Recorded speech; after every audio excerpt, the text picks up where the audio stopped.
Rob, you can't do this. One of these days, I'm going to get a professional producer in here to help me with this garbage.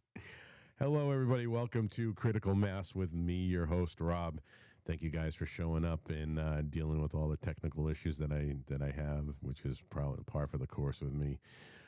Thank you guys for sharing out the space, and thank you guys for sharing out the show. We are doing a live audience over on X Spaces, so if you want to join the question and answer time for the audience, it's at the Rob 1772. If you go to my profile, you'll see that there's an X Space running, and join the crew. If you got a question for our guest today, that would be great. So today we're talking about the war on drugs, and what it actually did. The far-reaching consequences of the war on drugs of the 80s. We're talking 40 years later. And we have somebody who, my guest is Chris Feistl, and I swear I've been trying to, I hope I pronounced it properly. If not, I want him to come up here and give me shit for not saying his name properly. But he was a DEA agent that he's written a book called After Escobar, where he went after the Cali cartel. He was shown in season 3 of Narcos. Well, his persona played by a Hollywood actor in Narcos season 3. And the book is extremely interesting. I'm halfway through the book because I just having kids and doing the things that I do, I can't read it all, but I have a lot of questions about the first part of what I've read, and thankfully I do have production teams that have my back and said, hey Rob, these are some other questions you want to ask, because they actually finished the book. But I can't wait to finish it because it's a nail biter. I love it. I'm actually really enjoying it. It's been a long time since I've enjoyed a book like this. And the book is called After Escobar. And what I'm going to do right now is I'm going to bring up the trailer for it. And hopefully, there we go. And we're going to play the trailer. Drug king, who was for years one of the world's most wanted men, was gunned down today by Colombian police in the Colombian city of Medellin.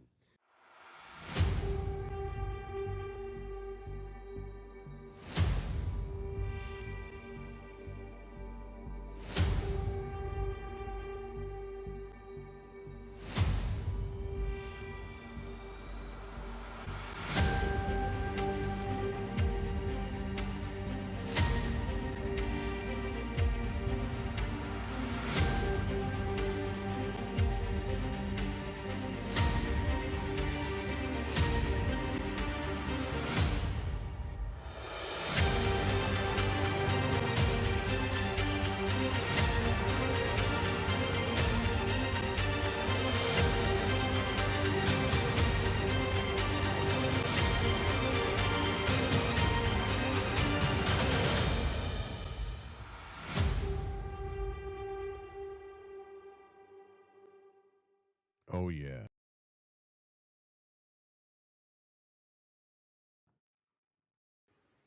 Chris Feistl. Chris, how are you, my friend?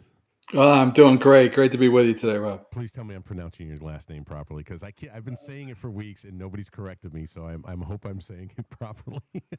You definitely get a few bonus points because you got it right. All right, rock the fuck. All right, so first thing you got to know, if you haven't done your research yet, but you're a DEA agent, so I'm sure you're pretty good at investigating, is that this is a completely and utterly free speech platform that we are on. Say whatever you want to say, however you want to say it. I don't care about, anybody going, well, it's not going to, you're not going to get a lot of views because you're going to, say the things that you want to say. And listen, I'm a 1A absolutist, so I believe in being able to talk the way you want to talk. So first of all, why don't you introduce yourself to our audience who may not know who you are, and then we'll get into some questions. You good with that? Sure, absolutely. So I was born in Newark, New Jersey, was raised up in northeastern Pennsylvania in a very, very small town called 40 Fort. Played high school basketball, track, went to college, played basketball in college, majored in law and government. And what I wanted to do was really become an attorney, a sports attorney. And during the summer of my junior year, I got an internship in a summer job down in Wildwood, New Jersey, as of all things, a summer police officer, right? So law enforcement wasn't really on my radar at the time, but it paid a whopping $5 an hour, and it paid the bills while we were out there doing a little surfing and stuff. So that's what really piqued my interest in the law enforcement field. And I started looking into the FBI, CIA, different other federal agencies, and DEA really piqued my interest because I had a chance to work undercover when I was in New Jersey. And as I started looking into DEA, I saw that they worked, all over the U.S. and a lot of different countries outside the United States. So that really was what put me on my path to becoming a DEA agent. Now, why did you choose DEA? Well, one of the reasons was back then is they didn't have a polygraph, so I didn't have to worry about that. So, but again, I worked an undercover deal when I was 20, 21 years old at the beach, and I really thought that that was an interesting career to do. And of course, at that time, that was when Miami Vice was on the radar, and the cocaine cowboys were operating down in South Florida. And the more I researched DEA, and the fact that I could go overseas and I could learn a language and I could experience different cultures, DEA was really the one that kind of fit that niche that I was looking for. So, was there anything that in your life that caused you to be like, "Hey, listen, I gotta help with the war on drugs"? Was there anything like, or it was just? It sounds like it was just a job that afforded you to do cool shit. But a lot of people that get into this have like a, let's say maybe a family member died. I'm not saying that in your case, but they have a reason that they want to go after people who are dealing drugs. Was there anything like that, or is just something that was? No, nothing like that at all. And again, where I grew up, it was a relatively quiet, little borough in northeastern Pennsylvania. There wasn't a lot of stuff going on. There wasn't a lot of drugs. There wasn't a lot of crime. So I didn't have any of that in my background. Nobody in my family was in law enforcement. And like I said, that was the furthest thing from my mind as I wanted to go to law school. But when I started operating in that environment and got that exposure to the law enforcement world, and worked in that undercover capacity and looked more into what DEA did. And then I really started to see, as you brought up, the problems that were out there with drugs coming into the United States and the violence that was associated to it. So the more I looked into it, the more it really piqued my interest. So from all right, so there's things that obviously I read in the book, and I can't wait to finish it. I just listen, man. I'm 50 and I have a 1 year old, so I don't have any time, dude. I hear um, you. I hear you, brother. but so I want to ask you a personal question because I didn't do drugs when I think I only smoked weed one time in my life when I was 15 years old, and that was 1980 something. But I growing up, I saw the war on drugs as being a negative thing, and I always came from a different mindset back then about but then I knew how bad the cartels were and what they were doing, and the egregious loss of life that we were experiencing here in America.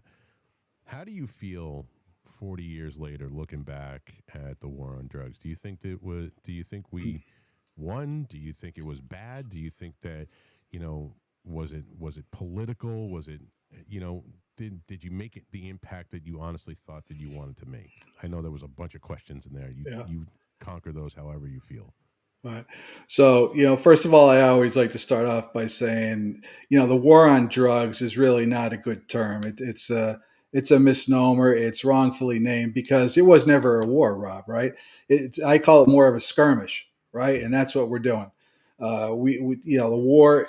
If you have a war on drugs, you're going to have a lot more resources. You're going to have a lot more money in your budgets for federal law enforcement. Um, it, you're going to have a lot more prosecutors. You're going to have a lot more prisons. You're going to have go back to minimum mandatory sentences where, back in the old days, if you brought 5 kilos of cocaine to to a deal, you were going away for 10 years, minimum mandatory. Judges had no discretion in that. So um, definitely not a war. So with that being said, we do the best we can with what we got. And like I always like to say is that imagine if we, and I'm using we collectively as law enforcement, whether state, local, federal, we're not out there. We see the problems that we have with drugs right now coming into the country. 100,000 deaths a year from fentanyl, which is a crazy crisis over the last several years. Mm-hmm. If there was not the state and local and the federal law enforcement men and women out there every day trying to keep off the streets what we do, there would be complete anarchy in this country. The hospitals and the healthcare system would be overrun. And we have to have some sort of law enforcement out there to control the problem and the drugs that are coming into this country. Now, there was an article, I don't know if anybody saw, on it came out on Fox, but I think it was picked up by most of the other networks, is that the Coast Guard seized almost 1 million pounds of cocaine during the last fiscal year. So 500 tons of drugs that were coming into this country. That is a staggering number. And I can only imagine the number of lives that could have been lost as a result of that amount of cocaine coming into the US.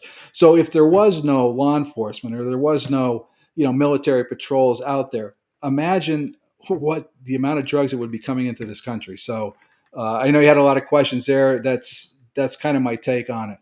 Well, that's so then I got to ask you. I know everybody, when you're in law enforcement, it's very hard to be critical of other law enforcement. What do you think about states like, say, Massachusetts, say, Oregon, say, California, that allow people to shoot up out in public?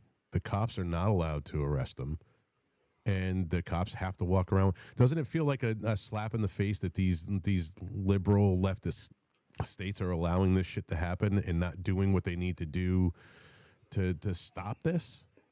Well, I think what's worse is that you see the results and what has happened since they've tried these social experiments in these cities, Portland, and in other places. Is that crime has gotten worse, drug addiction has gotten worse, homelessness has gotten worse, crime has gotten worse. So you would think at some point in time that somebody would look at and realize, like, look, we tried this social experiment, it doesn't work.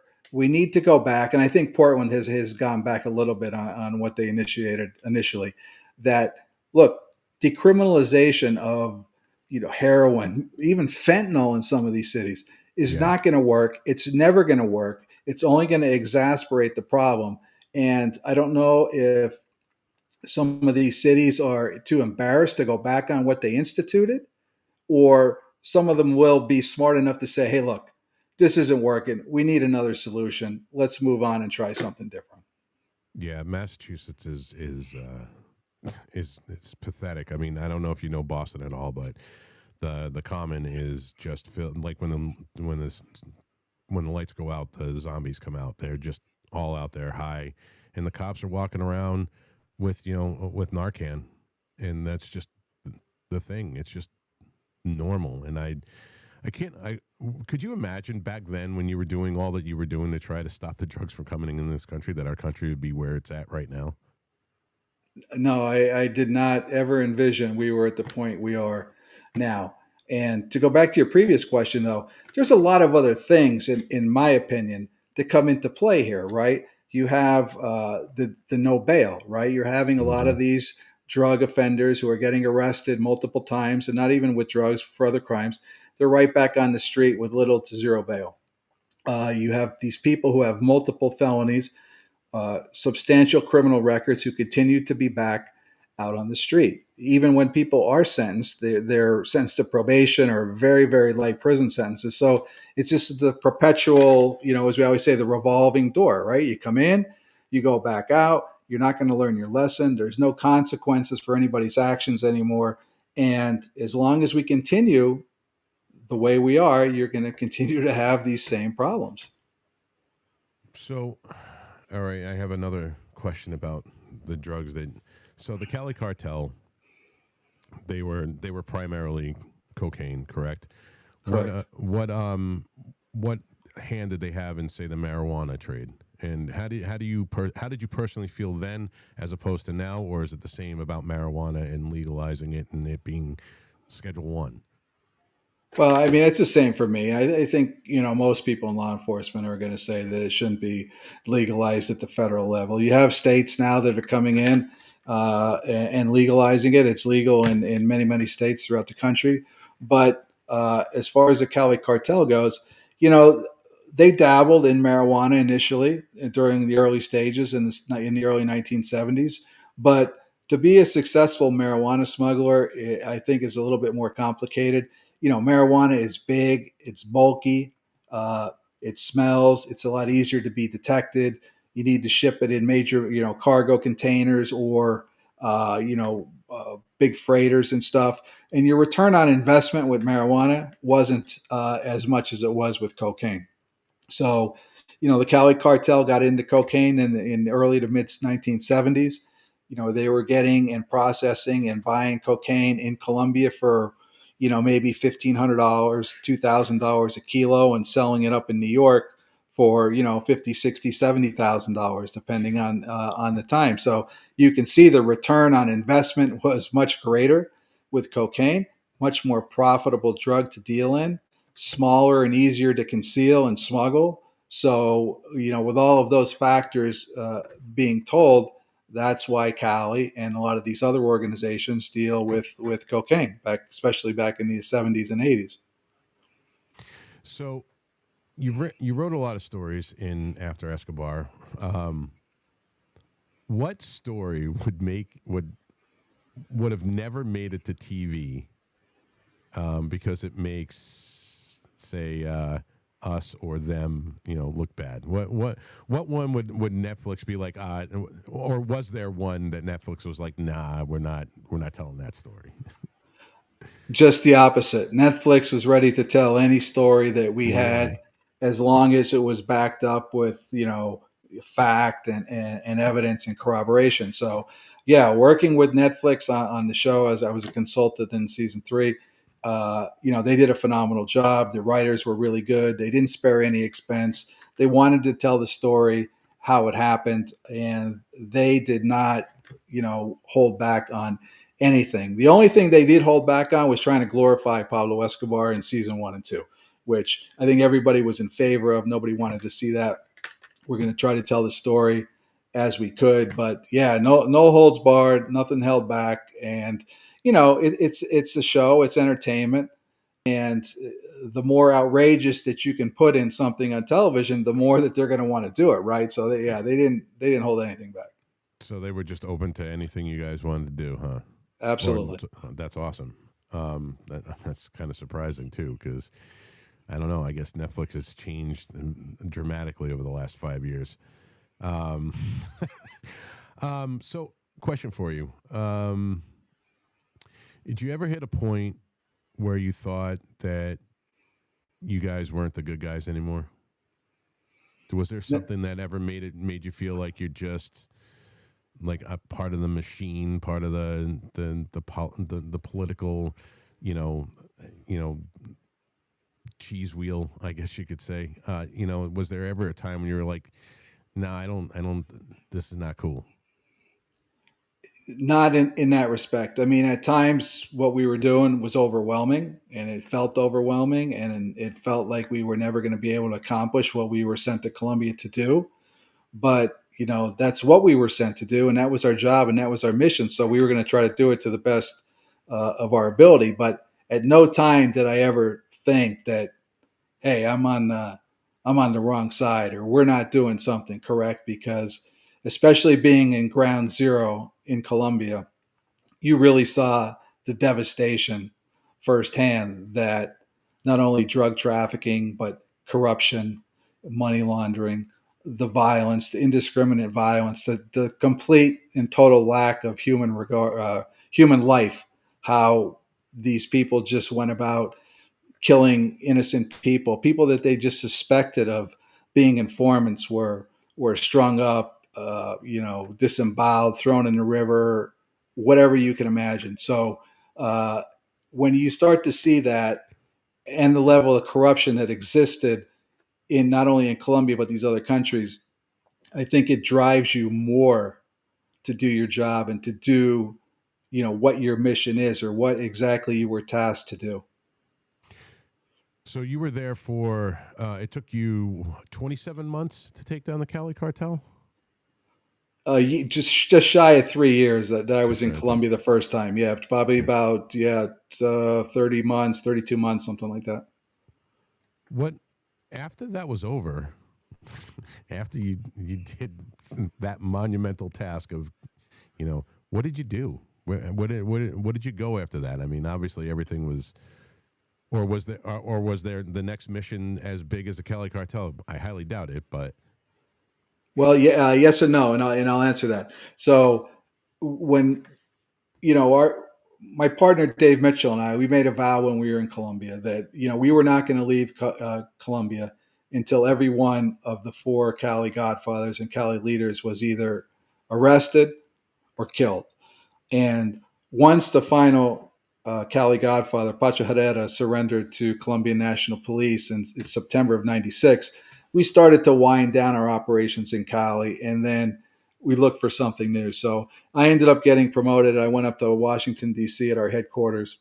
I worked in the Mexico and Central America desk, and I was coordinating operations and administrative activities, logistics for operations that were going on in Mexico against a lot of the Mexican cartels. So, I didn't learn my lesson, and I guess I didn't have enough fun. Then I went back to Colombia for another 3 years, a little over 3 years, to work on the North Valley Cartel and some of the other designated foreign terrorist organizations that were operating in Colombia, i.e., the FARC, the Revolutionary Armed Forces of Colombia, which is a left-wing Marxist-Leninist guerrilla group that was fighting the government, and the AUC, which is a right-wing paramilitary group. So I went down there, worked for another 3 years, did that, rotated back to the U.S., was working in South Carolina for a while, and then again, I guess I'm a hardhead. Got promoted, and went back to Colombia again for a third time. So I did a total of over 12 years in Colombia, working against the big target after that was the North Valley Cartel. so Chris, it sounds like you really liked Colombia. It's funny. I have a saying that timing is everything, right? And things happen for a reason, and they kind of work out. And when I left Colombia the first time, I never really had a desire to go back. It's just things happened, events happened. I was kind of in the right place at the right time, and ended up going back, and then I went back again.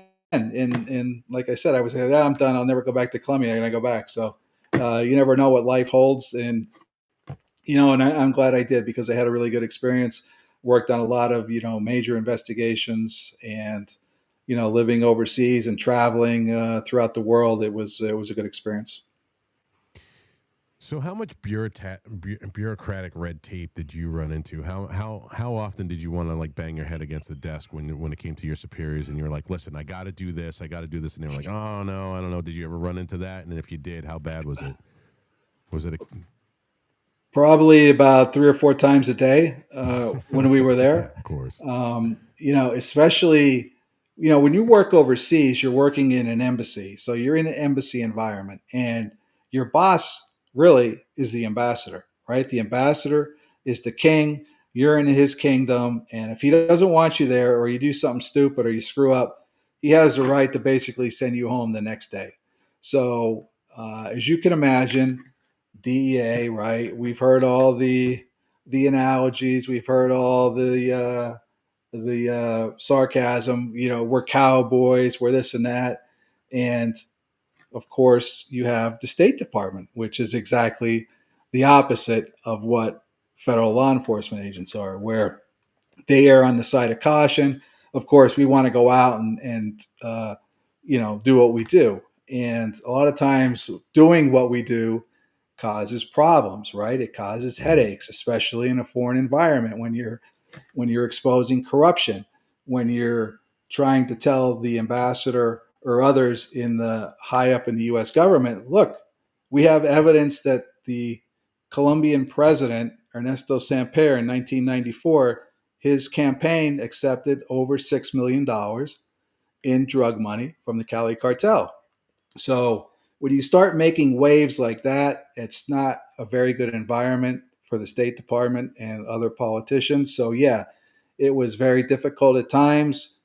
Some of our activities were hindered. We weren't, check this out, Rob. Check this shit Yeah, out. Now, that was going to be my next question, but go ahead. You're going right exactly where I want you to go. so me and my partner, Dave Mitchell, we get sent to Colombia, right? And our job is to work with Colombian security forces to bring down the Cali cartel, which is at the time, DEA, the U.S. government referred to them as the biggest drug cartel in history, the biggest crime syndicate in history. So we roll into Colombia, ready to get started. So my first thing is like, okay, we're here. When can Dave and I go to Cali? They said, well, we're not sending anybody to Cali right now. It's too dangerous. What? I mean, that's what our job is. That's why we're here. You know, well, you're going to have to investigate the cartel from the embassy, from Bogota. Not a very good strategy, not a viable strategy, and one that's not going to give you any kind of results anytime quick. So it was very frustrating initially until we were able to pretty much violate every directive that was put in place for our safety and protection. That's how we were able to be successful. We actually have quite a few hands right now, Chris. Do you want to take some hands from the audience, and then we'll get back to you and I? Sure, absolutely. All right. So our first is my co-host, Conservative Penn. You've been in touch with her, so she's got a question for you. Hi, Penn. Hey, I have a couple questions if that's okay. Go ahead. Okay, so I read the book, and in the book you were kind of talking about meeting with your informant Jorge Salcedo. Is that how you say his last name? Salcedo, I correct. think. Okay. You guys were in the sugarcane fields, and you guys nearly got caught by, I believe, like Colombian detectives. You had to pretend to be gay to stay alive. That story sounds really unreal. How did that play out in real time? Like, That story is 100% true, 100% correct, and we had to meet, and just to get the context of your question. So we had to meet with a guy named Jorge Salcedo, who was the head of security for the Cali cartel. And we had recruited him to work with us in an attempt to bring down Miguel Rodriguez, who was the ultimate head of the Cali cartel at the time. And as the head of security, he knew kind of who was being paid off, how many corrupt individuals there were in each of the security services. So we had to meet way outside of Cali. We had to meet like an hour outside of the city of Cali. And we were meeting in a cane field at night, and the sun was going down, and we were finalizing plans to do a raid against Miguel Rodriguez, the head of the Cali cartel. And of course, as luck would have it, two police officers rolled up in a van. They pulled Uzis out on us, and they were asking us, what we were doing in the middle of a sugarcane field in the middle of nowhere.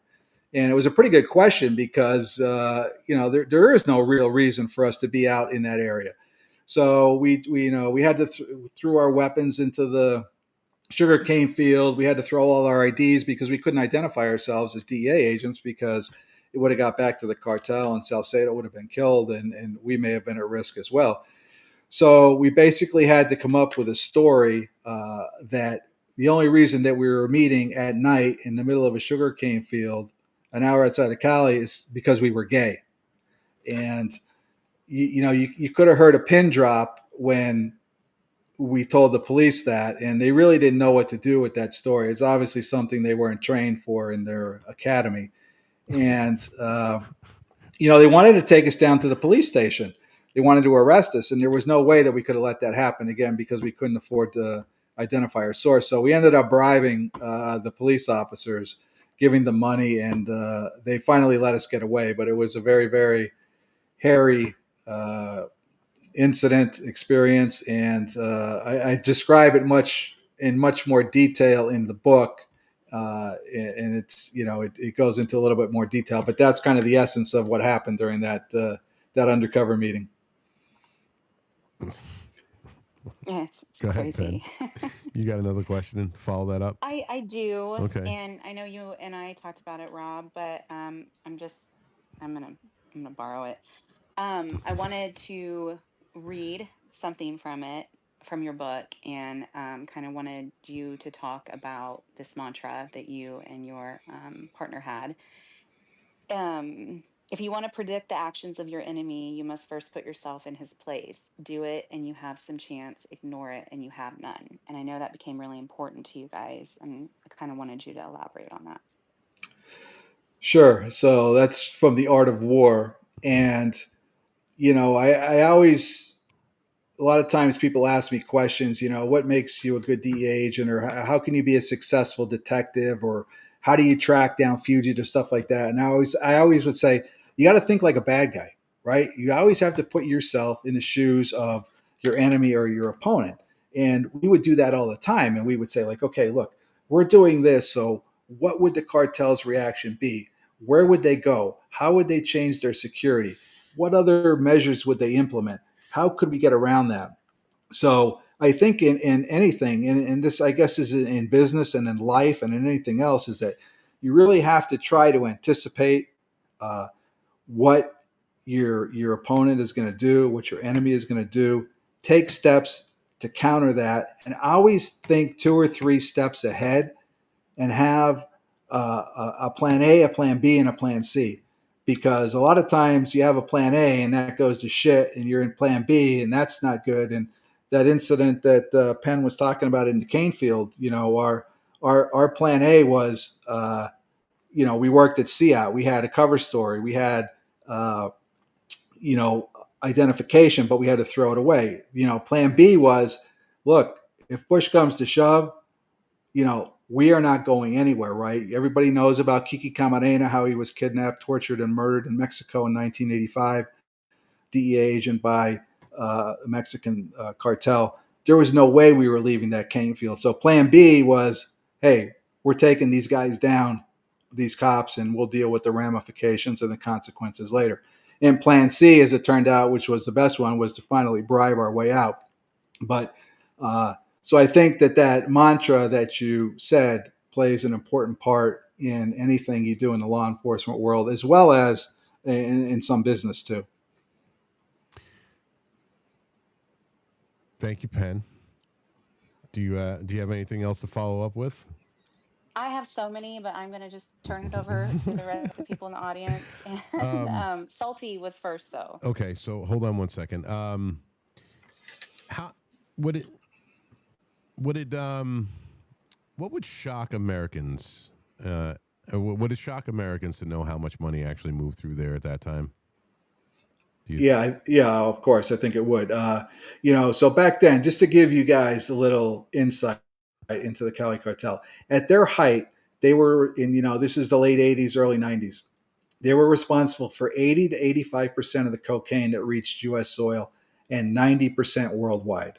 They dominated the cocaine trade on 6 continents, and if Antarctica had a cocaine problem, it would have been 7 continents. In the meantime, these guys were making billions and billions and billions with a B dollars every year.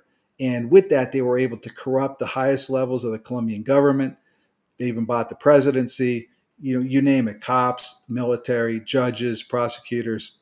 And they were basically able to, for lack of a better word, they were able to almost run the country. So with that amount of money, you're talking about billions of dollars back in the 80s and 90s. Imagine what that is in today's money, and Well, what you is it can. running through our systems? Is that money still running through our systems today?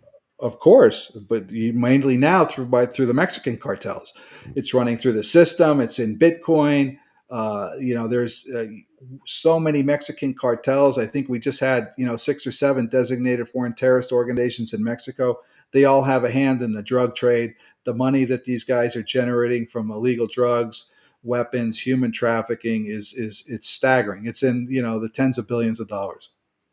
So how did that play out when once the say the Cali cartel was down? Was that when Mexico decided they were going to pick up the slack and try to run the game, or was there were they competing with one another at that time? Well, it's kind of a long story is how the Mexicans really got how they ascended into power, but very briefly in is that the Cali cartel was using the Mexicans to transport their cocaine through Mexico and into the United States, and during that time in the 80s, they were paying the Mexican cartels in cash. So was the Medellin cartel, but a lot of times they weren't paying, they were short, they were ripping them off. So they finally, what happened was, is there was this massive 20-ton seizure of cocaine in Sylmar, California back in 1989. And that really started this renegotiation of the drug trade where the Mexicans started to get paid not in money, but in product, right? So the Mexicans now were being paid in cocaine for transporting the Colombian cocaine into Mexico and into the US. So, it started, maybe 10% of load, 20%, but then it escalated at their height. It was 50%. So the Mexican cartels were getting 50% of every Colombian load smuggled into Mexico and into the US. So, for example, if the Cali cartel smuggled 10 tons of cocaine through Mexico, the Mexican cartels were getting five, right? So, what is the Mexican cartels going to do with the cocaine, right? They can't eat it, they got to sell it, right? They Mm-hmm. know the Colombian distribution routes. They go into the major cities in the US. They start to undercut the price and they start to develop more money, more power, more influence. And that's how these Mexican cartels start to rise. But it took a little bit of time because after the Cali cartel went down, you had the North Valley cartel. And in season 3, I think you see some of that conflict between the Cali cartel and the North Valley cartel, where Miguel Rodriguez sends some body parts to the North Valley cartel leader in a refrigerator. So, but in the North Valley cartel, though, we're sending exclusively 90 or 95% of their cocaine into Mexico. So the Mexican cartels continue to get more powerful, and they've evolved into what they are today. um, I have so many questions, Chris. So many. But let's go with Salty Patriot. How are you? I'm doing well, Rob. Thank you. Conservative, thank you for hosting this space. This is really a lot of good information. Hey, I did want to ask your guest, um, Chris, the politics of heroin. Have you heard that book? I've heard it, not read it. Okay. Do you have any affiliation with Alfred McCoy? Do not. Zero. Okay, cool. I was just curious. Now I'm gonna buy your book as well because I do have that book, so I'm really curious. But thank you. It's a great book. I wish I had had the time to finish it before, but I did get halfway through it, and I actually it's written amazingly well, and it is so engrossing. It is definitely worth getting. I, I I actually love it. It's great. Sunlight, go ahead. Sunlight, are you there?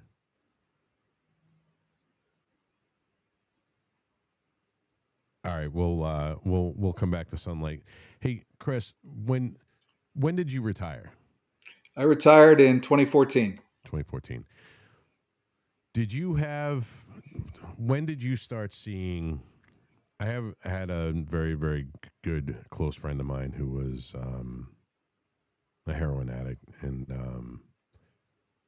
she said to me one time, Rob, at one point it was all brown, and then the brown disappeared and turned to white, and that the reference was fentanyl. Did you have any dealings with fentanyl before you retired? What was that like? What was the rise of heroin when you were in there? When did it switch from cocaine to now heroin being the most devastating thing this country's ever seen? Because I do remember the '80s where heroin was kind of designer at the time. It wasn't what it is today, that's for sure. Yeah. So, and that's part of the reason too why the Cali cartel up in New York in the 70s kind of flew under the radar because no one was really concerned with cocaine back in the 1970s, right? The DEA's predecessor, the BNDD, the state police, NYPD, they were dealing with a much bigger problem in New York, much bigger drug problem, right? And that was what? Heroin, right? Heroin Mm-hmm. was the big problem in the 70s. And as a result of that, cocaine flew under the radar. It was seen by law enforcement and others is just like, hey, it's a party drug, it's a recreational drug, it's used by these crazy musicians and actors and stuff, and it's not a big deal. So heroin was the big problem. But then, as more cocaine started to inundate the United States, and especially the main cities, New York and Florida, you saw the cocaine expansion just really, really grow and cause problems. But even back then, though, heroin, was a problem, but cocaine kind of overwhelmed that. And I think now what you're seeing, to get back to your question, is fentanyl now is really a major, major problem, right? You're getting these precursor chemicals from China. Fentanyl's being made in these clandestine labs in Mexico. It's being smuggled over the border. It's cheap to acquire. It's very small. It's easy to smuggle. So uh, that is probably the biggest threat to us right now. And as you can see by the deaths over the last several years, 80 to 100,000 deaths a year because of fentanyl poisoning is crazy. And it only takes, if you drop a couple of grains of salt, put it on your plate, that's enough fentanyl. If that was fentanyl, that would be enough to kill you. So, Yep. if you have these labs in Mexico, and I'm sure they're not hiring these PhD chemists out of Stanford or some of these other places, right? They're No. mixing it as best they can, and you know what? They probably don't even give a shit if they put too much in it and it kills people. It's better for business. So um, that is the big problem now. But back when I was in DEA and even earlier, there was no fentanyl was made in labs, and it was only a certain amount of fentanyl made every year, and that amount was, I don't know the exact amount, but it It was was very extremely little. minimal. It was right, exactly. It was like 2 kilos they would make for the entire year or something like that. I don't know if that's right. I'm kind of just making an analogy. It wasn't much, Right. and now you just see hundreds of thousands of pounds and pills coming over the border. That it's really been a major major problem. Um, Mr. M, go ahead. What's up, brother? What's going on, everyone? Hey, Chris. At the risk of sounding like a fanboy, I'm an old retired state trooper from down here in South Carolina, but you and Dave are two legends as far as it goes in the law enforcement community down there. I'm sure you've worked with some of our cohorts down there from time to time. I just wanted to ask one question. I get this a lot from friends, family, acquaintances, and all of that. They always ask me about the escapades of drug interdiction. And it would always come up in a topic because, what we were allowed to divulge as far as the amount of currency seized in certain stops or what have you. We would be talking anywhere from 3 to 5 million or whatever. And they were like, that's nothing. That's nothing. So, they understood the amount of revenue that the cartels were making. And they're like, you got stopped or you stopped someone that was a decoy for the bigger shipment. And we knew that, and I just want to know if you can hit on that as a confirmation process for some of the people that are listening that I do have in friends and family.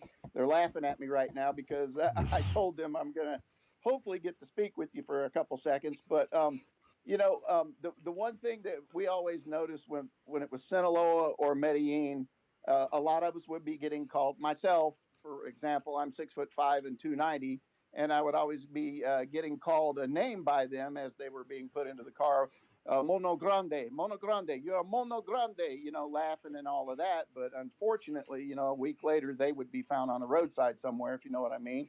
But Yeah. can you just hit on that a little?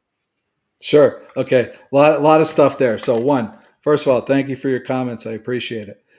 Two, yeah, I was actually stationed in South Carolina for a year and a half. So I worked, extensively with the state and local counterparts when we were in South Carolina, as well as the FBI and some other folks. So had a great time living there. Uh, Here's the thing, though. You in South Carolina, you stop a vehicle with, as you said, $3 to $5 million in it, right? And that is going to a dealer, whether it's in South Carolina, North Carolina, or whatever. Do you know the impact that that makes in a community like South Carolina or North Carolina when you are able to take $3 to $5 million off the street, or you're able to arrest a significant drug trafficker in that area that's flooding your streets with, cocaine, heroin, fentanyl, whatever you want to, whatever it may be? That I'll argue sometimes that that has a bigger impact than it does replacing a major player, arresting a major player, because there's always another cartel. There's always somebody willing to step up and replace these major traffickers. But if you take down the head of an organization in South Columbia, South Carolina, which is where I used to work and live, that's big for the community, and that's major. And if you're taking out that whole organization, that's not going to be easy for them to recover. And I would argue that that has more of an impact in what you did, seizing that and those millions of dollars, than having some big arrest. So uh, that that would be my answer to that. And sometimes they do use it as cover. Loss is kind of written into their plan, into their budget, so to say. They realize that they're going to lose certain shipments of cocaine, heroin, fentanyl, and money. But anytime that you can take money off the street or significant loads like that, you're making an impact. I don't care where you're at. So I got a question about that. So hold on a second, Mr. M, and then we're going to go back to conservative Rob, pen. But can you give me the time? hold on one second. So what you just said was, so South Carolina loses, a drug. You guys get a drug deal, and you take $3 or $4 or $5 million off the streets, right? And it's hard for that area to recover. But ultimately, as far as like the cartel goes, $3 or $4 million is nothing for them, right? But you're talking about just for the drug dealers in that area that are the street level guys, it's a major hit. It's a major impact. And plus, as your guest was saying too, right? If you're taking money like that, somebody's got to answer for that, right? Somebody's responsible for that. Somebody's going to have to pay that money back. And a lot of times what happens is, as he said, you find those guys on the side of the road or in the river or in a ditch because they lost that. So that's another significant impact that you're having too. And one of the code names that the cartel had for us when me and Dave were in Mexico were Los Monos, exact same thing. So we would hear on wiretaps or whatever, like, hey, the Monos are in town. So, I'm 6'2", 6'3", I had hair down to my ass. And so that's why, they called us Los Monos. But yeah, I think anytime you can take money off the street, you're making an impact, especially drug money. So I just got kicked out of the space because spaces are glitchy. My apologies, everybody. I just got kicked out of the space and I had to reset the space. So we're going to go with conservative pen. We'll go with Jeff and then Sunlight. And then I have a couple more questions. It's up to you. It's up to you how long you want to stay, Chris. I mean, we could go for as long as you like. The show usually is 5 to 7. So if you want to hang the whole 2 hours, that would be great. If you can't, you can't. But I have so many questions. This is fascinating to me. Penn, go ahead. Well, okay. So after NAFTA opened the border in '94, the cartels essentially became logistics experts. So, from your perspective, did that shift, like where cocaine started moving under the cover of legitimate freight? Did it change the DEA's mission more than people realize? And also, did it stop being about intercepting drugs and kind of start becoming about tracking money more, just to see where it was being spent once it hit America? Well, I don't think there's any doubt that NAFTA was like a major. The Colombian cartels were celebrating NAFTA when it was passed. I can tell you that, because what it basically did was it opened the door. And I think the Wall Street Journal had a great article one time where they called NAFTA was the FedEx for drug trafficking, and it was a great analogy because that's exactly what it was. Because it just really opened the door for the legalized cross border trade of goods. And when you have these goods coming in, and they have the NAFTA flags and the NAFTA trucks, and you have everybody at the border just waving those trucks through with produce and everything, tons and tons and tons of cocaine was able to come through, which uh, was not a very good thing for us as well as the American people. But yeah, that play had a major impact on drug trafficking through Mexico. And the money was always a priority for DEA. Back then, U.S. Customs, that follow the money is an old saying that you hear not only in law enforcement but in anything else, criminal justice related. And then it's true. If you follow the money, you're going to find out a lot of intel and where that money's going and who's behind it. What companies are involved, what businesses, and so on and so forth. So yeah, following the money is definitely something that we do. We continue to do it. Now it's kind of follow the Bitcoin, right? Which is a lot more. It's a lot more difficult. It's a lot tougher, and you have a lot of these Mexican cartels are now dealing in Bitcoin with the Chinese nationals. So very hard to track, very hard to keep up with, and it's a problem. So much black market money is moving through. So, what happens if we find that, like, you and I both know that the Chinese are involved with the fentanyl trade with Mexico? Why can't we do anything? What are we doing, and why can't we do anything about China? What is going on? What would you say to the drug war now as far as fentanyl and stopping the major player, and that would be China? Well, I mean, you have to try to put controls on some of these precursor chemicals that are used to make fentanyl. But the problem is that you have the Mexicans cartels ordering chemicals directly from China that are going into Mexico, right? So they're not transiting the U.S. at any point, and they're making them in these clandestine labs in Mexico. So it's very difficult. The only thing that one of the things you might be able to do is put more sanctions on China for the sale of the precursor chemicals. I know that they're trying to do that. How effective that's going to be, I don't know, but there's just so much money and even so much black market precursor chemical sales. So it's something that I don't envision is going to be stopped anytime soon. There's reality, people. Sunlight, are you back? Yeah, I'm back. Sorry about that. That's all right, man. Go ahead. Yeah, I got a couple questions, for Chris. So, one of the things I ran across when looking into Hezbollah and their funding was Project Cassandra, and Obama. It was gift wrapped and handed to the Obama administration by the Bush administration, but it had uncovered massive drug trafficking ring involving Hezbollah, the Lebanese terrorist organization, and the Chinese and the cartels. And Obama basically shelved it and let him off the hook. And I wanted to see if you could comment on that. And then I have a follow up question after that, if that's okay.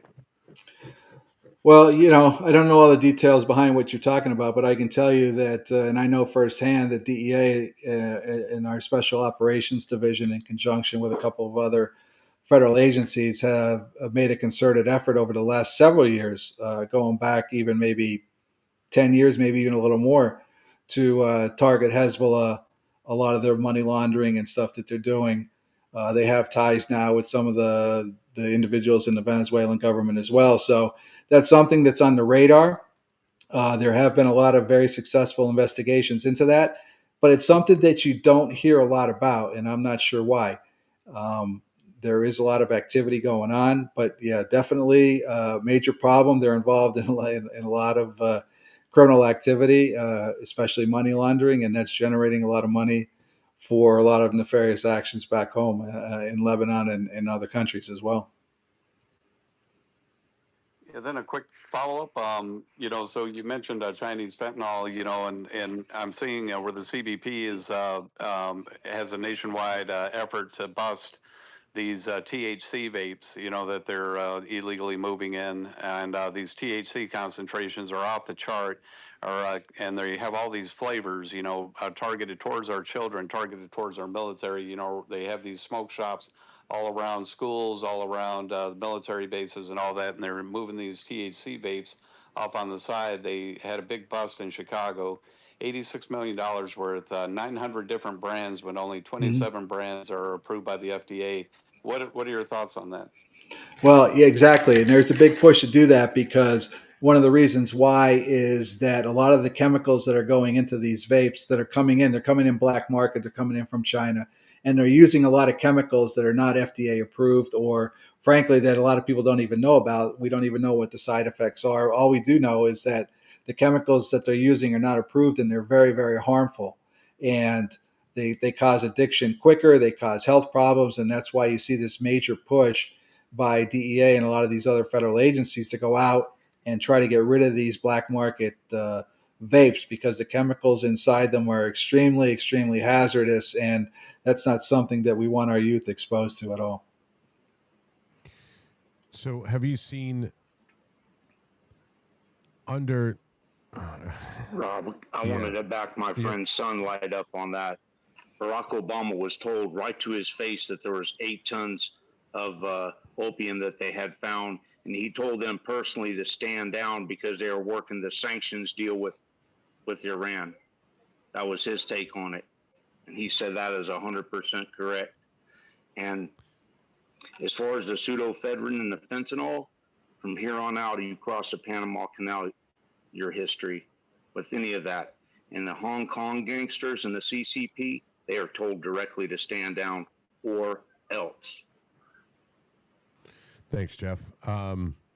So, Chris, did you have a harder time under a Democratic government or a Republican government? Which two different? What was the spectrum like as far as like the pushback and the fight that you got from a Democratic presidency and Senate as opposed to a conservative Republican? That's a really good question. So when I was in Colombia the first time, it was under Bill Clinton, and that was when they made the big push for Plan Colombia, where Colombia got hundreds of millions of dollars to fight the drug war, as we say. They got a lot of equipment, Black Hawk helicopters, everything. So that was under Clinton, and again, that was hundreds of millions of dollars. George Bush, right before I came on, started the vice presidential task force in South Florida, which was aimed at trying to interdict and stop drug smuggling through the Caribbean because in the late 70s and early 80s, you had Carlos Later, a member of the Medellin cartel, set up shop in a place called Norman's Cay, which was pretty well outlined in the movie Blow with Johnny Depp, where they were using the Bahamas as a staging point and just basically inundating the southeastern part of the U.S. with cocaine. So in order to combat that, Bush Sr. started that vice presidential task force in South Florida. So I would say that, and at my level, working as a street agent back then, I would say both of them were fine. We didn't have any problems. And again, as when you're working at a lower level, you're not dealing with the upper echelons of the government and the Senate or anything like that. But we would have a lot of CODELs, congressional delegations, or staff delegations coming down to Columbia all the time about the war on drugs and whatever. And what is it that you guys need down here? And I would say, well, you guys ask me the same question, and I give you the same answer every time. And they're like, okay, anything other than money and resources, what do you need? I go, well, we don't need anything other than money and resources. So I think you had some of the same issues under both administrations, except now I will say that under the Trump administration, you're seeing a lot more aggressive enforcement of what's going on with these boats coming out of Venezuela, where they've had these 5 kinetic strikes, and they're just obliterating any go fast vessel that they have intelligence on that's carrying cocaine or whatever drugs it may have in that corridor. So I think you've seen a much more aggressive stance in the last year. So, what was the difference between Bush Jr. and Obama, as far as, because at that time you had moved up in the ranks and you were much more involved in D.C. If I recall, the one that comes to mind off the top of my head would be funding, right? Funding for DEA's budget, I think, was gradually being cut uh, under Obama, and I'd have to go back more carefully and look at the exact years, but I would definitely say that was one of the issues was funding for our budget. Okay. So we have another question from the audience. The Free Hawaiian. Go ahead, Free Hawaiian. Thanks for the mic, Rob. I appreciate it. I'll copy. Good. Lima Charlie. Thank you, sir. Hey, Chris, 2 quick questions, and actually one of them you kind of just touched on. First question I have for you is, where would you rate CJ&G currently today on this kind of cartel hierarchy? Do you think that they're really as equipped as they kind of signal that they are, or is that, photo op stuff? And then my second question was, do you think that these spec op strikes are being effective on these shipments? Do you think that it's working out, or are the cartels just kind of factoring that in as cost of doing business? Okay, first part of your question, CJ&G, I think right now is the biggest threat to the U.S. as far as drug trafficking and everything else. They are uh, very sophisticated, as you've highlighted. They have advanced weaponry. They have a lot of ex-military soldiers. We've seen a lot of the videos, which have been proven to be true, where they have all kind of weaponry, armored vehicles, hundreds and hundreds of armed fighters almost that basically control these large swaths of land in Mexico. So yeah, I would say they are the biggest threat. They've replaced Sinaloa as the main threat to the U.S. in my opinion. Second part, the strikes. Here's the thing: Colombian cartels, Mexican cartels, they're very fluid, right? They adapt, right? Their whole, not career, but their whole background in getting drugs into the U.S. is adapting to what law enforcement does, right? And they're very quick to do that. So I think these strikes that you're seeing now on these go fast coming out of Venezuela, it's having, I think, more of a show impact than anything. But what you're going to see is that how adaptable they are is the ocean is a big place, right? Anybody who's been out there, it's incredibly large. And if you're coming up that Caribbean corridor off the north coast of Venezuela and Colombia, right, you don't have as much area to operate in, and you're kind of, sitting ducks if we're out there on patrol. But one of the main routes that we don't talk about, at least publicly, is the Colombians for years have been using the western coast of Venezuela, Ecuador, and Peru, right, in the East Pac, in the Eastern Pacific. And they send these large fishing vessels out from the west coast, and they go out to the Galapagos Islands, which are 600 miles out, and they'll come up and around and then through the East Pac and come up into Mexico, Costa Rica, or wherever. That is a much more expansive area. I think you're going to see a lot more of that traffic shift into the East Pac, into the Eastern Pacific, and they're just going to adapt. So instead of sending these go fasts from the north coast of Colombia and Mexico into Puerto Rico, the Dominican Republic, or into Central America, you're going to start seeing that go around the Galapagos again, which is still, they're still using it. It's just a much harder area to patrol. You need a lot more surface assets out there, and you're going to start seeing more of that. They're just going to shift their operations to avoid any kind of conflict in the Caribbean corridor. So, Chris, as far as the bombings go, is the goal behind the bombings to, let's see, trying to figure out how to word this. Is it to scare them, or is it more or is it both? Is it taking the boats out, getting rid of the drugs, and putting the fear of God into these guys? Because I don't think anything. I think if we're trying to scare them, it's not working. Well, I think it's like a multi-pronged plan, right? And the first part of that plan was designating some of these cartels in Mexico, as well as Tren de Aragua and MS-13, as designated foreign terrorist organizations, right? So with that designation, you can bring a lot more into play. You bring a lot more resources. You bring in other federal agencies, not to name names, but I think we all know who we're talking about. Mm-hmm. And it brings different charges that you can put on these organizations, material support charges. You can bring in treasury. You can use the OFAC list, Office of Foreign Assets Control. You can put sanctions on these organizations, right? And it allows also for the removal and detention, arrest, whatever we want to say, of illegal people caught in this country, as long as you have that designation.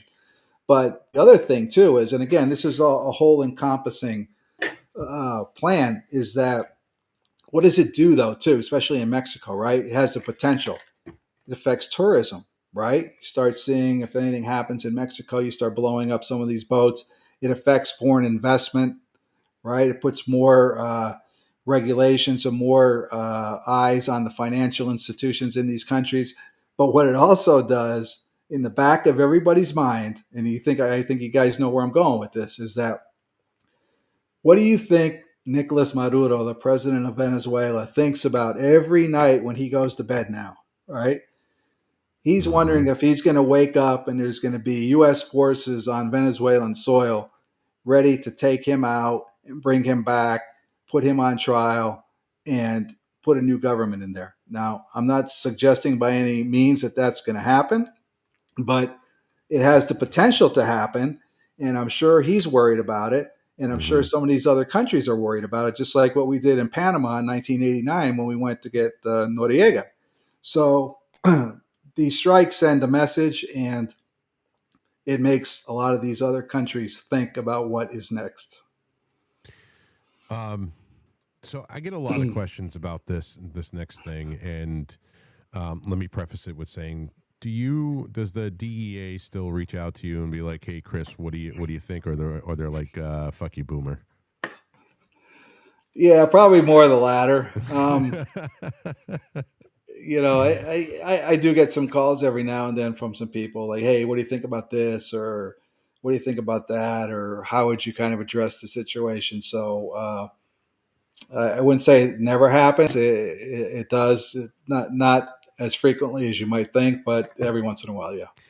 So by that, I'm going to say that you probably still have a couple of connections in there. And I got to ask this question, man. And it's been bothering me for a while. I want to know.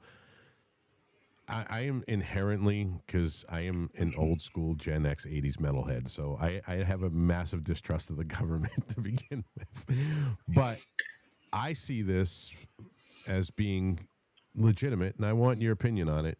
Homeland Security is saying that Trendy Agua and all of their, the cartels that are in Mexico are offering $2,000 for doxing agents and their families, $5,000 to $10,000 for kidnapping or non-lethal assaults on ICE, CBP officers and DEA agents, and up to $50,000 for assassinations of high-ranking officials. Do you think this is bullshit, or do you think this is legit? Because my thought in this is, let's say I found out a DEA agent or an ICE agent, and I went to the cartel and I gave them the information. I don't think I would walk out of that room. They wouldn't want me. I think I would be a threat. But what do you think about this? This is Homeland Security putting this out. I've seen those reports. I can't attest to the veracity of those, but I saw something too where there was a banner hung up in Mexico too, where they threatened the DEA administrator and Cash Patel, and and stuff like that. It's probably out there. You know how everybody's kind of brave on social media where they can put all this stuff out, but when push comes to shove, nothing really happens. But that being said, if that stuff is out there, you have to take it very seriously because we know what these organizations and these cartels are capable of. MS-13, Tren de Aragua, the Mexican cartels, they're very violent. They have history with going after agents. Kiki Camarena, for one, was brutally, kidnapped, tortured, and murdered in Mexico. So you have to take it very seriously. You have to take them at their word. Now, whether some people believe that's true and that they're willing to carry it out, that's a different story. But in the law enforcement world, you got to take these guys at their word. And if they're saying that they have bounties out there for them, you know what? You got to go out there and you got to deal with that. Oh, Penn. Hi, Penn. Hey. Okay, I swear, last one. Okay. So Cali obviously had accountants and lawyers and PR people working for them. And now, these recent cartels, they use consultants and offshore banks in Dubai and Hong Kong. Do you think that was kind of the turning point where they stopped being traffickers and started acting more like shadow governments? Because I know you talked about the Cali KGB in your book, and that seemed like a big indicator that they were, becoming better at their game. Well, these cartels, even back then, they're generating so much money that they need to try to legitimize it, or they need to get it into these financial institutions. So, in a way that they're doing that is they're hiring, the investment firms. They're looking at these people who are experts in Bitcoin and cryptocurrency. They have all of these front companies that they set up to launder money through. They also have these legitimate companies that they set up to launder money through. So they have all of the resources available to them to hire, experts in just about every field. They have excellent attorneys on retainer. They have accountants that know the system, that they're able to manipulate certain things. They have these money launderers who are very, very, very good at setting up these shell companies and moving Bitcoin. And it makes it very, very hard for us to do. So the more, and every cartel learns from the other one, right? So Cali was the most sophisticated cartel at the time.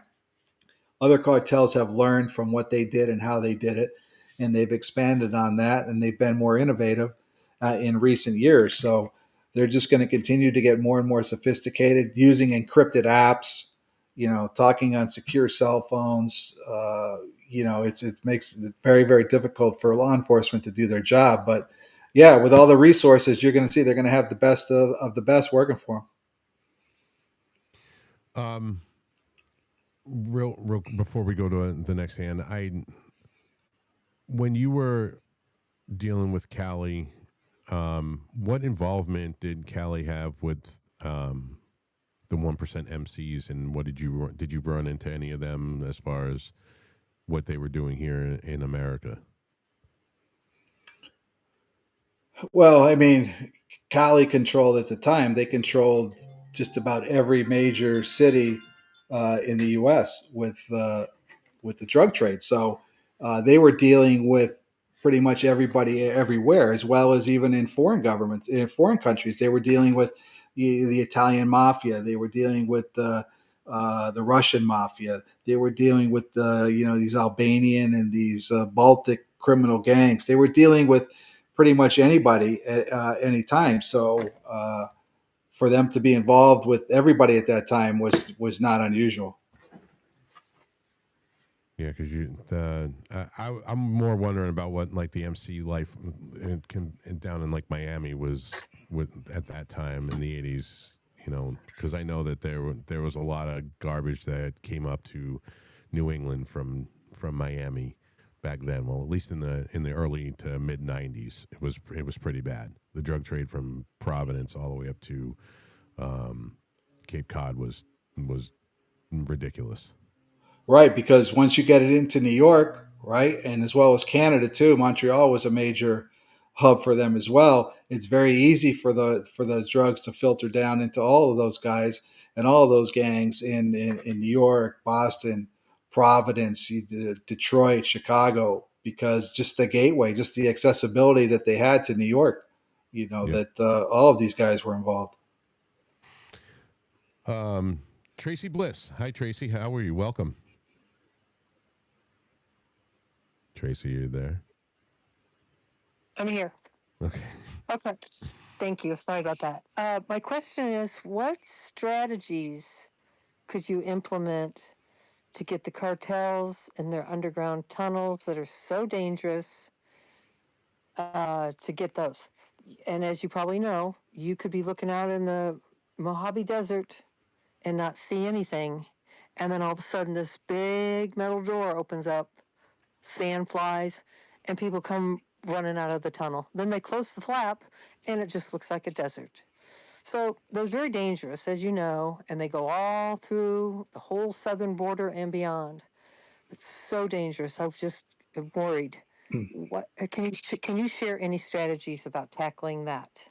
Thank you. Well, so great question. And I'm sure right now, because of how secure the border is, that they have been digging tunnels along the southwest border for several months now. It's very common down there. They're very difficult to detect. We dealt with a few of them when I was working here in Arizona.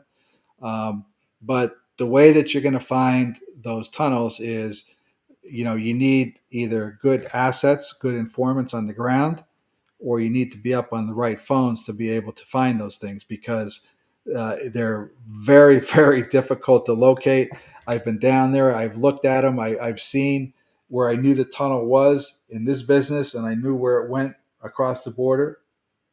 And there's no way that you can determine that. Some of them actually went under canals, right? You have the canal there that goes between Mexico and the U.S. They would dig under the canal and come up on the other side. So very difficult. I think you're going to see more of those found here because of the border. They're looking for alternative ways to get the drugs in. That's always a good one. But the problem is those tunnels take a lot of time to dig. You're talking, many, many months, up to a year to make one, to get it open, to reinforce it, to get rid of the sand, to get the ventilation, to get the lighting. A lot of them are equipped with rails. But yeah, very difficult to determine, to find, but definitely an ongoing threat. But I work with some of the people from CBP and HSI. They have special squads that they dedicate to looking for those tunnels. They have certain things that that I can't get into right now on what they look for, how they look for little determining factors, and they're very good at what they do. But yeah, absolutely right. Definitely an ongoing problem and a threat. So, do you miss the chaos? Do you miss the kinetic nature of it? I mean, listen, man, you lived in some seriously dangerous times, and do you enjoy civilian life, or do you miss the grind? It's a young man's game, and I'll start with that. And when I got hired, I had just turned 24. When I was in Colombia, I was 29, 30 when I first got there. And doing what we did, and when you read the book, you'll see there's a lot of like crazy stuff in there. Sometimes it's hard to believe. That was fun, right? It was cool at the time, but I look back and I'm like, that was crazy. I would never do that stuff now. But I don't miss that. I mean, I miss the field work, but I don't miss it now because I'm older and I've moved on to other things. The other thing too that I don't miss is, I think this is true in any job that you have. The higher that you go in the organization, and I retired as an assistant special agent in charge, and I came out of Columbia as the assistant regional director, the more bureaucracy that you deal with, and you get further and further away from what you really came on the job to do, which is, investigations and work out on the street. And you're more involved with ridiculous, budgetary things and knee-jerk reactions to things that happened. And I always said my biggest regret in DEA was being promoted, right?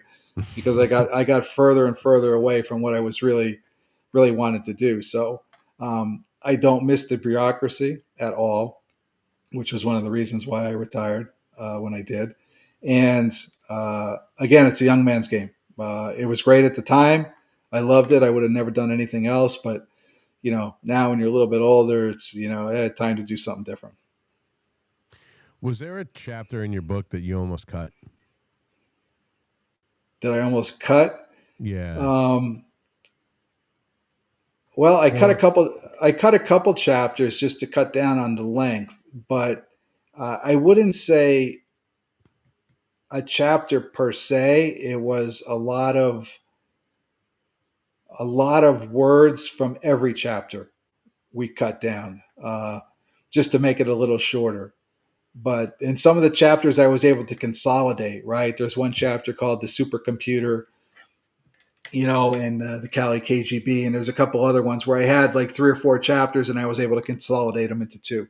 So I was able to do that. But no, I pretty much got in there everything I wanted, except, like I said, some for word count, we cut out quite a few words, a lot of other little anecdotal stories that were good and they were funny, but it didn't take anything away from the overall book. So I would say more word count cut than anything else. So was there anything that was, when you were writing the book, reminiscing on it and putting it to paper, that you were like, wow, this is impactful, this is painful, this is like, maybe I shouldn't put this in here, or it was just... Great question. Yeah, a lot of stuff going back, just thinking about it. I was like, man, that was crazy. Or, there's a couple hairy situations we got out of. I was like, well, you know what? I wouldn't do that again. But the one thing, regret, I don't know how you worded the question, but the one thing I look back on that still bothers me to this day, and not to give too much away from the book, is that there's a chapter where we're trying to get out of the country a potentially cooperating witness, who I'm trying to dance around it so I don't give anything away for people who want to read the book.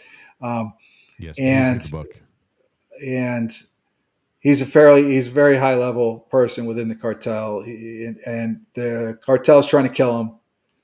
We're trying to get him out, and we're able to get him back to Bogota, but some of his family members, or at least his wife and some other people, did not come for a variety of reasons, which, like I said, you can read about it in the book. And we did everything we could to try to get them, to Bogota, to the U.S. We were basically pleading with them, listen, you have to come with us. They're going to kill you. It's not going to end well. And to make a long story short, sure enough, the cartel found them, and they killed them and they tortured them. And that was something that I still look back on, thinking to myself, like, I wonder if I could have done more, even though I'm in a foreign country. There's not much more we could have done. But I look back on that. If only they had listened, they could have got out and their lives could have been saved. So yeah, there's a couple incidents like that in the book that I look back on. As I still shake my head to this day that bother me. So let's just say you were dropped into today's drug war, and what President Trump is trying to do now. What would you have, looking back at your history and the things you did then? Would you have the same, SOP as you did back then, or do you think that you would change it up, and would there be different things that you would do? Obviously, hindsight being 2020, you learn from either past mistakes or things that worked well, and how to integrate it into today's drug war. I guess we can't say war on drugs because it was a skirmish, but we need to do something now.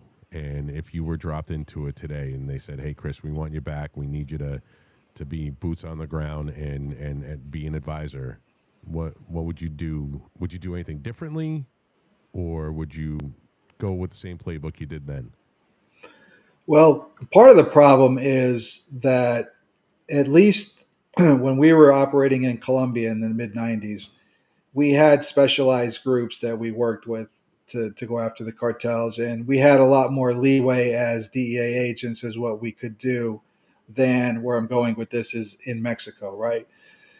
There's a lot of restrictions put on us what we can do. We meaning DEA and other law enforcement entities in Mexico, what we can do on the ground there. So, what I would love to see is for there be a lot more DEA agents and other federal agents in Mexico, that we have more leeway to do our job, right? Because we always would say in Colombia, like, look, there's a lot of times where we knew where these cartel leaders were at, but like I would say, knowing where these guys are at and then launching a successful operation to actually capture them are two completely different things, right? Everything has to go right for you to plan, one of these covert operations where you're infiltrating certain areas with a large group of individuals to try and capture somebody. So that's the hard part. But what I would recommend is one, more boots on the ground. And again, this is not something that the U.S. government they need cooperation from Mexico, right? So it's not just the U.S. saying, yeah, we're going to send 100 more agents to Mexico, right? You need the will and the compliance of Mexico to be able to do that. So more boots on the ground in Mexico, more freedom for DEA and other law enforcement agencies to do their job. And then uh, three, maybe you get the military, or you get more of the CIA and NSA involved in strategically locating these cartel leaders. So, what is that? The the Mexican president's name is Scheinbaum. That's her name, Scheinbaum. Yeah. Yeah, she is absolutely bought and paid for by the cartels. I believe that with my whole heart. And there's just no there's no way around it. She is. So if in a situation like that, where Mexico is killing our people wholesale with fentanyl, with drugs, and then being some of the most prolific, child traffickers and sex traffickers in the world. I mean, along with the Albanians and the Russian mafia, but and she doesn't want to do anything to stop it. What can we do? What's our recourse at that point? Well, that's part of the problem, is that you need buy-in from whatever government that you're dealing with, right? So in this case, as you point out, Mexico, you need the buy-in and the political will from the Mexican government to be able to do a lot of those things. One, they're not going to agree to have more DEA agents on the ground. That's not going to happen. Um, Two, they're not going to give DEA any kind, or other federal agency, any kind of expanded authority in Mexico to go out and do stuff, right? They're not going to be able to do any kind of unilateral activity there. So that's a problem. How you get around that? Well, that's for the highest levels of the U.S. government to negotiate with Scheinbaum. And the other thing I wanted to say too on your last question was, the other thing I'd like to see too, or recommend, would be those two, as well as we need to get back to the old days too. Like we have the Joint Terrorism Task Force up in New York. You need to have similar task forces set up around the border and in other cities that specifically target certain groups. I know we have certain kind of aspects with that, but I think you need more of that format, or that mold of the terrorism task force, where you have DEA, FBI, CIA, NSA, HSI, all these other three-letter agencies, sitting in a room working on the biggest of the baddest of these targets and these cartels. And each task force has a certain target, and you work towards it, and then you try to get them out. But the other problem too is, we can indict these Mexican traffickers all day long, but if we're not going to be able to put hands on them and have them extradited to the U.S., then what are you accomplishing? All these a lot of these Mexican major traffickers are wanted in the U.S., so it's kind of like a manhunt.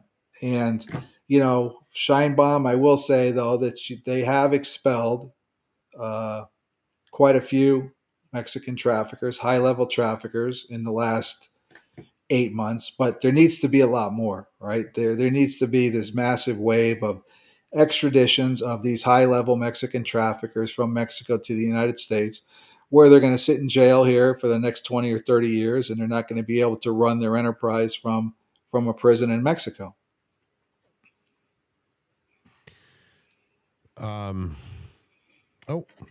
Free Hawaiian. Go ahead, my friend.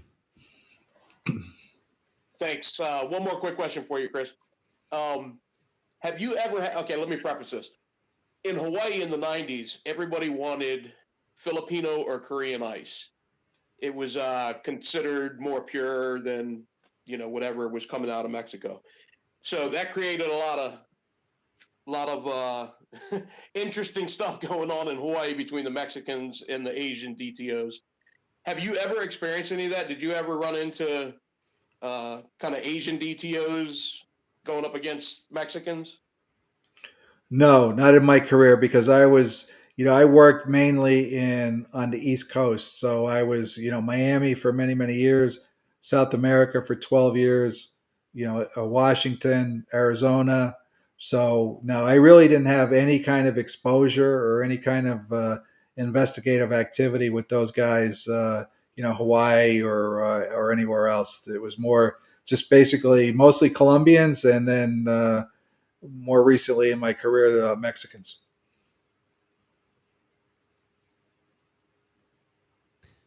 SR Starks, how are you? I'm great, thank you. I appreciate you. Thanks for calling on me. Let me think. I'm trying to figure out how to word this so it doesn't come across as I'm condoning or in support of any of this type of cartel activity. I wanted to ask, okay, the cartels, that's pretty much an entity like a hydra. You chop off one head, two more are going to come up. Okay, but bottom line.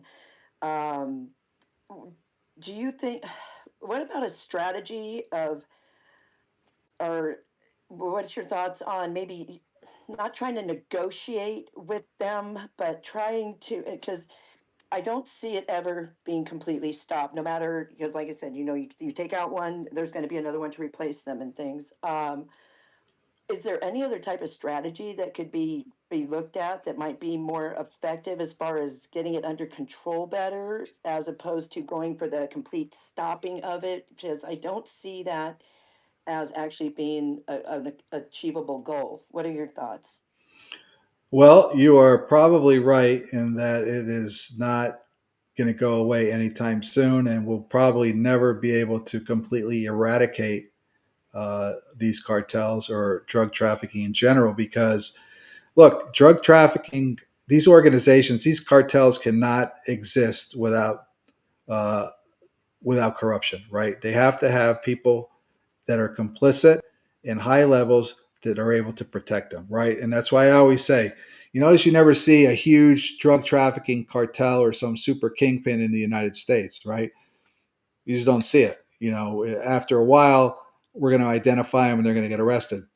But in some of these countries where they're given safe haven, they're allowed to, operate, as in Venezuela now. You have, the Revolutionary Armed Forces of Colombia, a guerrilla group. You have other cartels that are operating in Venezuela that have the protection of the Venezuelan government. We don't have really good ties with the Venezuelans. We're not going to get any extraditions out of there. So when you have these safe havens for these cartels to operate, and they have people in high places that are corrupt that are able to protect them, we're never going to deal with the problem. But as I said earlier, what's the alternative? To do nothing? I don't think that's the answer. You have to, put your best foot forward. Law enforcement has a job to do, and we have to try to deal with it as best we can. But it's a problem that, yeah, I don't know if you're ever going to actually eradicate drugs 100% from this world. No. Okay, so basically, what they're doing now, up in the higher parts of the government, the strategies, the negotiate, or whatever they're doing to work with, these safe haven places. I guess it's pretty much the best that it can be being done at this point. Would you say? Yeah, because we don't have really diplomatic ties, very good relations with Venezuela. We don't have great Right. relations with Bolivia. You don't have great relations with some of these other countries that are just basically harboring the drug trafficking organizations. So, talk is cheap, and unless you're able to do something, then I think this problem is going to continue. Okay. All right. Thank you. So I'm going to ask two very controversial questions, Chris. I see the amount of drug addicts that we have here in America right now, especially, fentanyl, opioids, the opioid crisis and addiction, coming directly from the pharmaceutical companies. And the pharmaceutical companies are making the drug addicts that are seeking these drugs coming in from, Mexico now. I mean, obviously it was different back then, but the opioid epidemic that we're seeing, 100,000 people die a year. We're not even counting the people that die and get brought back to life by Narcan. But did you see a correlation between that when, obviously probably not as much in the 90s, but later on in the 2000s where, doctors were just wholesale prescribing, Percocets and Oxycontin, oxycodone. Well, oxycodone is Percocet, but Oxycontin, and I remember that was huge in Boston. I mean, like they were robbing CVS's and Walgreens every chance they got. But the the making of the drug addict has got to come from somewhere. Did you ever see this, and did this ever frustrate you, or I mean, did it ever really touch you guys in the DEA? Be like, wait a minute, there's a reason why these people want these drugs anyway in the first place. Well, I think that is certainly played a part because you had a lot of doctors who were overprescribing opioids, and that got a lot of people addicted. And even sometimes when I went in for what kind of surgery I had, knee surgery or whatever, they would want to give me that, and I would just be like, no, give me something else. I don't want to take it. But yeah, there was certainly overprescribing of that. You had a lot of these pharmaceutical companies. I mean, lobbying and getting these doctors on board to overprescribe that stuff. So yeah, that was a big problem. But look, it's on everybody, and this people say this is controversial too, but you got to just stay away from that. I mean, I've had a lot of pain and stuff in my body and in my life, and I just stayed away from trying to take that stuff and found an alternative or tried to live with the pain. I know a lot of people aren't going to agree with that; they're not going to do it, but you got to just try to stay away from that stuff because that the possibility of you getting addicted or hooked on something like that is high. And but other people, I don't know if they don't have the willpower. They needed an escape from life. Things aren't going well. They're looking for an outlet. They get on it and then they can't get off it. But yeah, it was definitely a problem with the overprescribing of opioids. And my last controversial question. How did the Patriot Act change the environment for you? Did it make your life easier? Did it make your job easier? Did it make it harder? Did you see that, it was, did you look at it and go, wow, this is going to be at some point in our lifetime being weaponized against American citizens? Did you have that forethought then? I mean, being in the government, I mean, Obama expanded the hell out of it and really, really screwed us over on it. Well, I mean, I thought when it was passed, and I used to be pretty well versed on the Patriot Act and all the provisions in it, but I've gotten away from it now. But when it was passed, it was obviously passed with good intentions because of what happened in America, terrorism, money laundering and stuff like that. So I think a lot of the provisions that were put in there were done for the right reasons at the time. I thought it worked out well for law enforcement. I mean, I don't think you'd find anybody in law enforcement that would say the Patriot Act hindered anything that we were doing. I think it enhanced what law enforcement was doing. It made things a little bit easier for us. It put a lot of constraints on the financial system, which was good. More reporting requirements. more things like that to help law enforcement. So in the law enforcement realm, I thought the Patriot Act was great. Now, if you're on the other side, you may not agree with it, but I thought it was very good for law enforcement and the provisions that came under the Patriot Act based on what happened. Did you see a difference between Bush and Obama as far as the expansion and what they did with the Patriot Act as far as what you guys, the purview of what you guys were allowed to do? I mean, obviously it probably gave you more money to go after, say, the drug trade coming out of the Middle East, I assume. Well, but I mean, the main thing, or one of the main things that it did with us, is it made it easier for us to deal with financial institutions and to get information that we needed to investigate, money laundering and other crimes. There were more reporting requirements. There was more documentation. It was a little bit easier for them to share information with us. So, and again, when you say you follow the money, that leads to a lot of different things. So, I think the Patriot Act opened a lot of doors for law enforcement and made it just a little bit easier for us to do what we needed to do, right? And and there's a lot of people out there that always say, well, you guys have too much power. If the average person knew what would take for me to get up and to listen to your phone, I think most people would be appalled at the amount of hoops that we have to jump through. A lot of people think we just go down to the phone company and make a phone call. Hey, we want to intercept this guy's phone. Okay, yeah, let's do that. Okay, good. You're up and running. No. People would be appalled at the amount of work and the amount of things that U.S. law enforcement has to do and has to go through, and the levels of approval and the other things to get information to be able to listen to somebody's phone. It's amazing. It's quite frankly, to me, it's ridiculous the amount of hoops we have to jump through. But you and I might be on the opposite sides of that one. No, but one time we'll sit offline and I'll tell you everything that we have to do, and Okay. I guarantee you, at the end of the day, you would say, "Man, that is a lot of stuff you really got to do." I didn't think it was that complicated. I would bet you that you say that. Chris, it didn't take the FBI and Joe Biden a lot to get into people's phones after January 6th. Well, they weren't listening to the phones, as far as we know, right? So they were getting toll information, and in no way am I defending that, but I'm just saying they were certainly not, that I know of. And if it turns out that they were listening or that they were conducting electronic intercepts on those phones, then that's a whole nother story. But they were tracking toll records and tolls, as far as I know. But I'm talking about actual interception to be able to monitor your communications over a telephone. I am absolutely going to take you up on that offer because I do want to talk about this offline.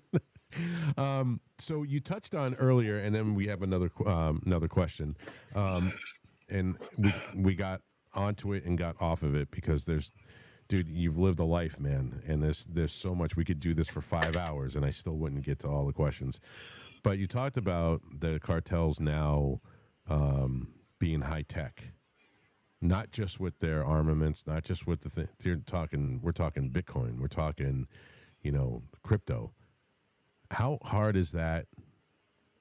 I know how hard it is. There might be people that are listening and watching right now that have no clue how hard it is. How hard is that to track? And do you think this is why that there's this big push to, federalize cryptocurrency and make it,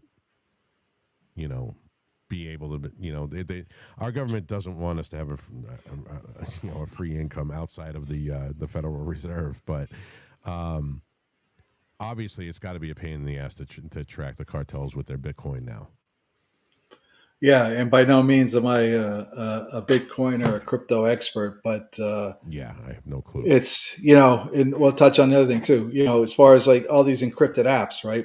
You have Signal, you have WhatsApp, you have other apps basically that allow you to talk and send encrypted communications, which law enforcement, most of the time doesn't have access to get those, which makes it very hard for law enforcement to do their job.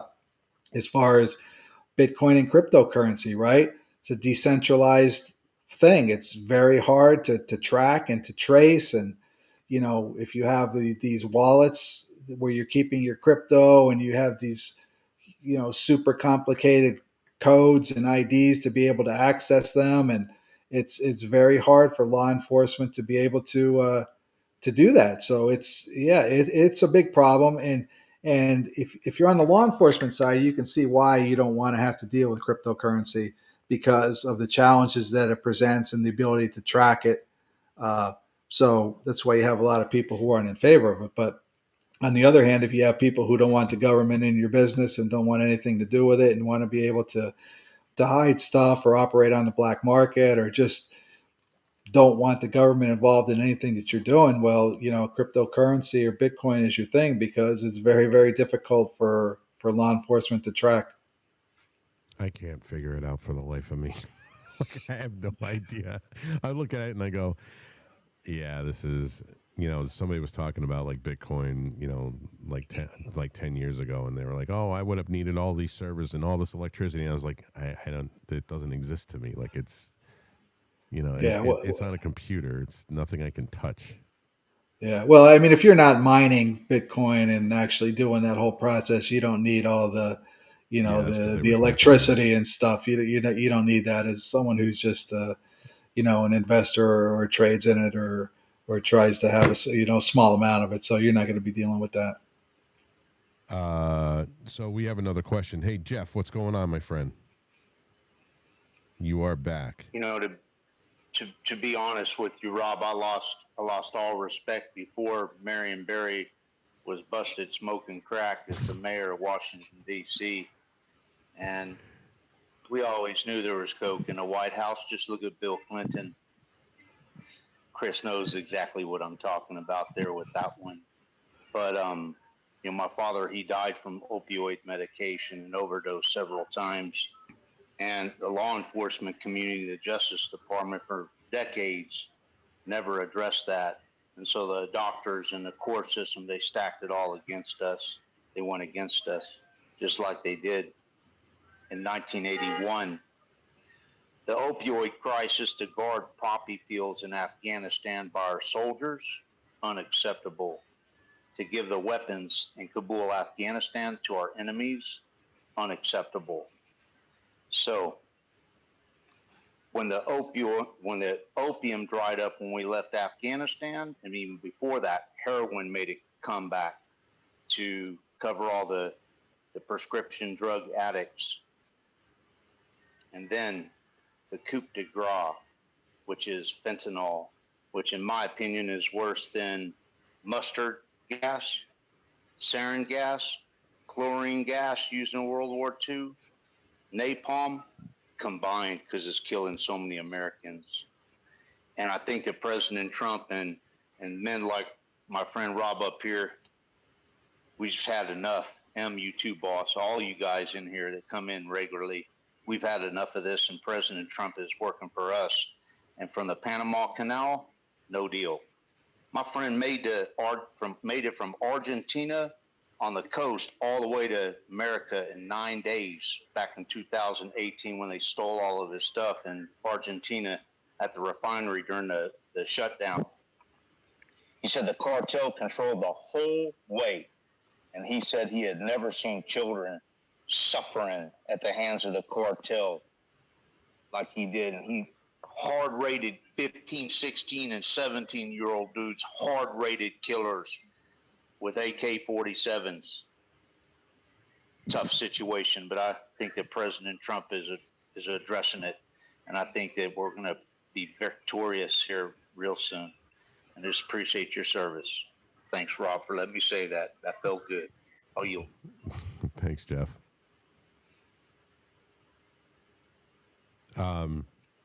Janina. Hello, my dear. Hello, Rob. Hello, Chris. Hello, Rob. I've worked in the medical industry for years. I worked actually for anesthesia. And I actually, seen the charts and everything else. But I half wondered if half of the fentanyl crisis that's here now didn't start within the pharmaceutical companies, because fentanyl has been being used for, oh Christ, at least 20 years, 30 years or longer. I mean, I've been in this stuff for 40 plus. I'm wondering how much of the fentanyl nonsense was started within the pharmaceutical companies. I'd like to get Rob's thought on it and your thought on it, Chris, because I honestly think that that's where that whole thing started. Well, we'll go with you, Chris, because you're the expert on this. Well, I mean, it's entirely possible, but and from your background, so how much fentanyl was being produced in the U.S., say 20, 25 years ago? Not much. I mean, it was mostly, like I said, it was, as far as I understood, it was all pharmaceutical grade, and it was used as an anesthetic because it is so powerful. I mean, they use it along with other drugs, obviously, because of pain and, having to keep the patient unconscious and such. I mean, basically, when you go in under the anesthesia, they're putting you into a medically induced semi coma so that they can do the work that they have to. Right. I really don't think that the amount was massive like it is now, but I just was curious if what your thoughts were on it. So, from what I recall, that you're right, fentanyl was very controlled, the manufacturing of it, and if I remember correctly, too, there were limits on how much that they would produce or make each year, and it wasn't a whole lot. So, um, from Right, what and I there were actually limits on the hospitals and the doctor's offices and such that they could actually order and receive as well. correct, correct. So, now, where this idea came from to start clandestinely manufacturing fentanyl, I don't know, or I don't even know who thought of the idea. Like, hey, you know what? Let's try to introduce fentanyl, and now you have something called carfentanil, which is even more powerful than Mm-hmm. fentanyl, which Mm-hmm. is a problem. So, I mean, it's possible that initially it was from the pharmaceutical companies, but it's also very likely too that these cartels, as I said, they're very adaptable. They have money. They have a lot of research that they're doing. They find out what the trends are. They see what the demand is in the U.S. for a lot of these drugs, and they they roll the dice there with fentanyl. And man, did it have an overwhelming and major impact on the United States, which has basically, devastated the United States. And I have a friend who always says, what does he say? He says, I forget his saying, but it's fentanyl basically devastates, and it's a horrible problem that is out of control right now. Thank you. Grizzly, go ahead. Here's something I'd like to talk about. It's the most disgusting thing that happened in the last 4 years of Biden was the unaccompanied minors that came across our border. That's the biggest BS thing. Could you kind of like, if you heard anything about it or know anything about, what actually happened with that and how our government had to have been involved for all these missing children that came from all over the world, but a lot of them came through our southern border. And that was a huge money maker for the cartels. Them kids come across the border with bracelets. It's just the most disgusting thing that happened in the last 4 years. And they tried to say they unaccompanied minors. Come on, that was just ridiculous. So you know anything about that? Or Chris, I Well, appreciate your time. Thank you, Rob, for letting me up here. yeah. So I mean, that's something that I didn't deal with. Obviously, I worked in with DEA, and our main focus was drug trafficking, money laundering. But cartels, and I agree with you, is a major problem and a very, very tragic and devastating problem. But that's what these cartels do, though. They are they are like a business. They will do anything that they can to make money. They do not care about human life. They don't care about following the rules or laws. They will do anything that they can to make money. And while the border was open, they figured out that they were probably making more money off of human trafficking than they were off of drug trafficking. So it was just another opportunity for them to exploit the rules, to charge these people thousands and thousands of dollars to traffic them up through Mexico. Sometimes even through the route. You've seen some of these people coming from Colombia through the Darien up through Central America, Mexico, paying thousands of dollars, and then some of these people being indebted to the cartels because they didn't have money to pay. It was just a horrible, horrible, tragic situation.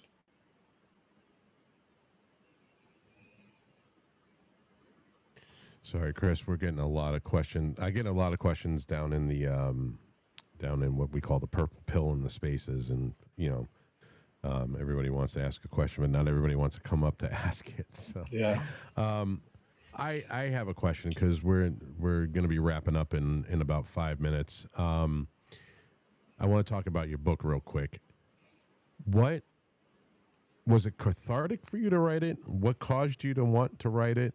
And is there more that you plan on writing about? Is there any more that didn't make it into the book that you plan on another book? Give me the details, my friend.